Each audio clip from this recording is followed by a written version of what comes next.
বর্ষায় জলজট সমস্যা মোকাবিলায় স্মার্ট সিটির জল নিষ্কাশন ব্যবস্থা পরিদর্শনে নামলেন আগরতলার মেয়র দীপক মজুমদার। পরিদর্শনের পাশাপাশি বিরোধীদের অভিযোগেরও জবাব দেন তিনি। স্মার্ট সিটি প্রকল্পের আওতায় চলা ড্রেনেজ ব্যবস্থার অগ্রগতি খতিয়ে দেখেন তিনি। সংশ্লিষ্ট আধিকারিকদের সঙ্গে কথা বলে দ্রুত কাজ শেষ করার নির্দেশও দেন। পরিদর্শনের সময় বিরোধীদের বিভিন্ন অভিযোগের প্রসঙ্গেও প্রতিক্রিয়া জানান মেয়র।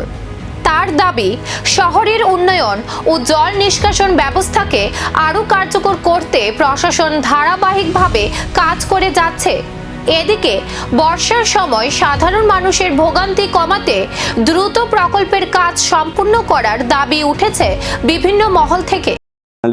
যে আমি আগরতলা শহরবাসীকে প্রথম তাদের বলবো যে আগের আগরতলা, যেমন কালীপদ বাবু অনেক পুরনো বাসিন্দা, তা আমি যখন 95 আমরা যখন দায়িত্বে ছিলাম তখন উনি ছিলেন, তা ওদের সাথে কথা বলে কাজ করতাম।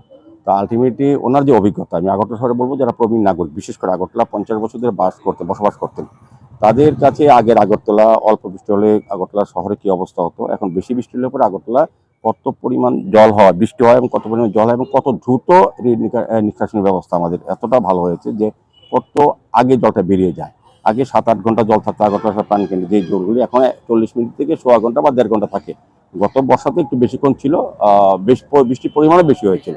তো বর্ষাতে শুধু আগরতলা না, সারা দেশের বিভিন্ন রাজ্যে যারা আমাদের থেকে বেশি বড় বড় সিটিতে যেসব পৌর নিগম বা কর্পোরেশনগুলি আছে, তাদের নিকাশি ব্যবস্থা আমাদের অনেক বেশি উন্নত, কিন্তু তারপর তাদের এখানে অনেক বেশি দিন বা বেশি ঘন্টা জল থাকতো। আমাদের বরং আমি বলবো স্মার্ট সিটি মিশন যে কাজ করেছে বা আমাদের পৌর নিগম বা পূর্ত দপ্তর বা সরকারের যে ব্যবস্থাপনা অনেক ভালো। যে এখন নজর, জলজটের দীর্ঘদিনের সমস্যার স্থায়ী সমাধান কতটা নিশ্চিত করতে পারে স্মার্ট সিটির এই উদ্যোগ।